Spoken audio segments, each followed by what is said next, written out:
അയ്യപ്പ സംഗമം ഓഡിറ്റ് റിപ്പോർട്ടിൽ പിഴവ് സംഭവിച്ചതായി സമ്മതിച്ച് ദേവസ്വം ബോർഡ്. നന്ദഗോവിന്ദം ഭജൻസിന് തുക നൽകിയെന്നത് ഇവന്റ് മാനേജ്മെന്റ് ഏജൻസിക്ക് വന്ന അശ്രദ്ധയാണ്. ദേവസ്വം ബോർഡ് യോഗം പരിഗണിക്കുന്നതിന് മുൻപ് റിപ്പോർട്ട് കോടതിക്ക് സമർപ്പിക്കേണ്ടി വന്നതിനാലാണ് പൊരുത്തക്കേടുകൾ ഉണ്ടായതെന്നുമാണ് ഔദ്യോഗിക വിശദീകരണം. അതേസമയം മുഖ്യമന്ത്രിക്ക് കട്ടിൽ വാങ്ങാൻ ലക്ഷങ്ങൾ ചെലവാക്കിയെന്നത് ദുഷ്പ്രചരണമാണെന്നും ദേവസ്വം ബോർഡ് വ്യക്തമാക്കി. ഭക്ഷണ വിതരണത്തിനുള്ള തുക വകമാറ്റിയെന്ന ആരോപണവും ദേവസ്വം ബോർഡ് തള്ളി. ദേവസ്വം ഫണ്ടിൽ നിന്ന് എടുത്ത മുഴുവൻ തുകയും തിരികെ നൽകിയെന്ന് മന്ത്രി വി.എൻ. വാസവൻ പറഞ്ഞു.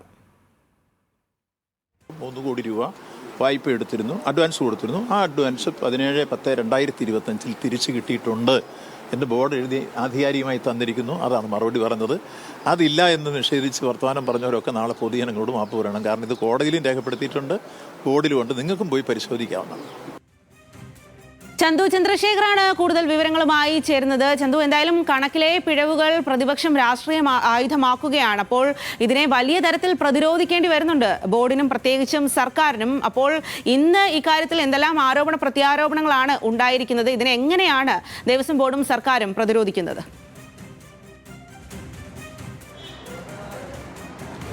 സ്വാതി, ആഗോള അയ്യപ്പ സംഗമവുമായി ബന്ധപ്പെട്ട ഈ വരവ് ചിലവ് കണക്കുകളിൽ ചില അവ്യക്തതകൾ ഉണ്ടായിരുന്നു. ഇതിനെ തുടർന്നാണ് ഇപ്പോൾ ദേവസ്വം ബോർഡ് ഒരു വിശദീകരണം, ഈ കണക്കുമായി ബന്ധപ്പെട്ട ഒരു വിശദീകരണം നൽകിയിരിക്കുന്നതിൽ ഏറ്റവും പ്രധാനപ്പെട്ടത് ഈ മുഖ്യമന്ത്രിക്ക് കട്ടിൽ വാങ്ങാൻ, ആഗോള അയ്യപ്പ സംഗമവുമായി ബന്ധപ്പെട്ട് മുഖ്യമന്ത്രി പമ്പയിലെത്തുമ്പോൾ അതിൻ്റെ ഭാഗമായി മുഖ്യമന്ത്രിക്ക് കട്ടിൽ വാങ്ങാൻ 1,00,000-ലധികം രൂപ ചെലവാക്കിയെന്ന പ്രചാരണം കഴിഞ്ഞ ദിവസം ഉണ്ടായിരുന്നു. അത് തികച്ചും വാസ്തവവിരുദ്ധമാണെന്നാണ് ദേവസ്വം ബോർഡ് വ്യക്തമാക്കുന്നത്.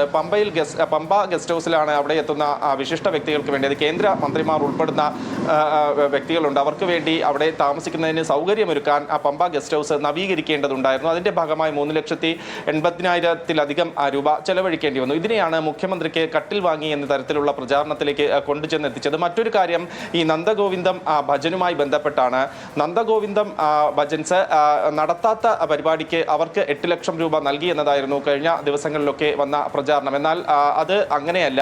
നന്ദഗോവിന്ദം ഭജൻസിനെ ആദ്യം സമീപിച്ചിരുന്നു, പക്ഷേ അവർക്ക് മറ്റു പരിപാടികൾ ഉണ്ടായിരുന്നതിനാൽ അവർ ഈ ചടങ്ങിൽ എത്താൻ കഴിയില്ല എന്നറിയിച്ചു. തുടർന്ന് ഇഷാൻ ദേവിനെയാണ് ഈ ആഗോള അയ്യപ്പ സംഗമത്തിൽ സംഗീത പരിപാടി നടത്താൻ ക്ഷണിച്ചിരുന്നത്. അവർക്ക് 8 ലക്ഷം രൂപയാണ് നൽകാനുള്ളത്. അതിൽ TDS ഒഴിവാക്കി 7,84,000 രൂപ ഇഷാൻ ദേവിൻ്റെ അക്കൗണ്ടിലേക്ക് നൽകിയിട്ടുണ്ട്. 2 തവണയായിട്ടാണ് ഈ തുക നൽകിയിരിക്കുന്നത്. ഇതിൻ്റെ രേഖകൾ ന്യൂസ് മലയാളം തന്നെ പുറത്തുവിട്ടിട്ടുമുണ്ട്. അതായത് ഇതിൻ്റെ വൗച്ചർ അടക്കം ഉള്ള രേഖ, കൃത്യമായി തന്നെ രേഖ വച്ചുകൊണ്ടാണ് ഇഷാൻ ദേവിന് ഈ തുക കൈമാറിയിട്ടുള്ളത്. അപ്പോൾ ആദ്യഘട്ടത്തിൽ വന്ന പ്രചാരണങ്ങളിൽ വസ്തുതാവിരുദ്ധമാണെന്നാണ് ദേവസ്വം ബോർഡ് വ്യക്തമാക്കുന്നത്. ഇതുമായി ബന്ധപ്പെട്ട് നേരത്തെ പറഞ്ഞതുപോലെ ഈ ഇവന്റ് മാനേജ്മെന്റിനെ കണ്ടെത്തിയതിനായിരുന്നാലും ഒക്കെ തന്നെ കൃത്യമായ മാർഗരേഖകളൊക്കെ പാലിച്ചുകൊണ്ടാണ് നടത്തിയത്. ഈ സ്പോൺസർഷിപ്പുമായി ബന്ധപ്പെട്ട് സ്പോൺസർഷിപ്പിൽ ധനലക്ഷ്മി ബാങ്ക് GST ഒഴികെ 2 കോടി രൂപ നൽകിയിട്ടുണ്ട്.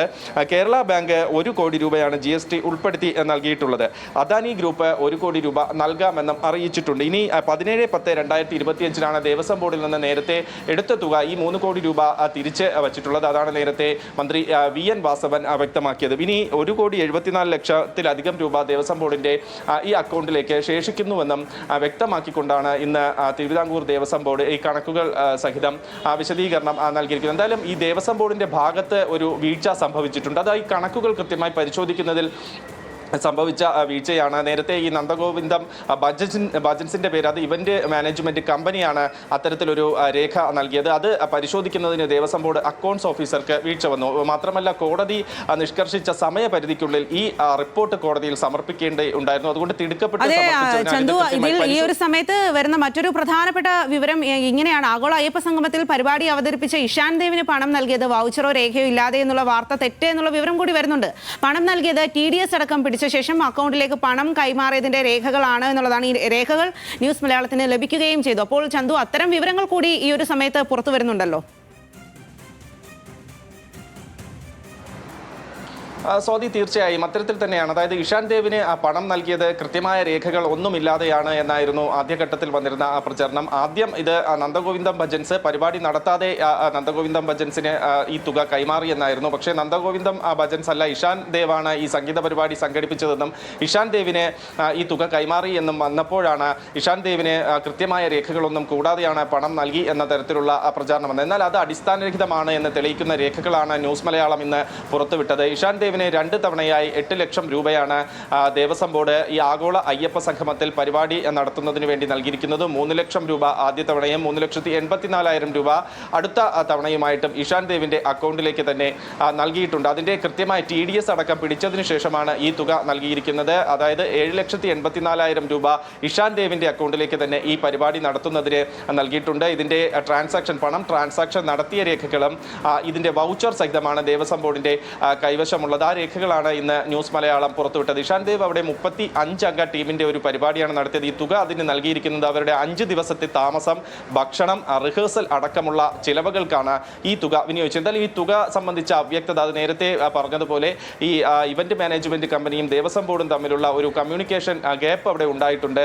മാത്രമല്ല ഈ തിടുക്കപ്പെട്ട് ഈ ഫയലുകൾ കോടതി ശരി ചന്തു, എന്തായാലും ഈ വിവരം, ഈ കാര്യവുമായിട്ട് ബന്ധപ്പെട്ട് കൂടുതൽ വിവരങ്ങൾ പുറത്തേക്ക് വരുന്നുണ്ട് ഈ ഒരു സമയത്ത്. എന്തായാലും പ്രത്യാരോപണങ്ങളും മൂർച്ചയേറിയ തരത്തിൽ ഇങ്ങനെ മുന്നോട്ട് പോകുന്നുണ്ട്. അതിന്റെ കൂടുതൽ വിവരങ്ങളാണ് ഇപ്പോൾ ചന്തു നൽകിയത്.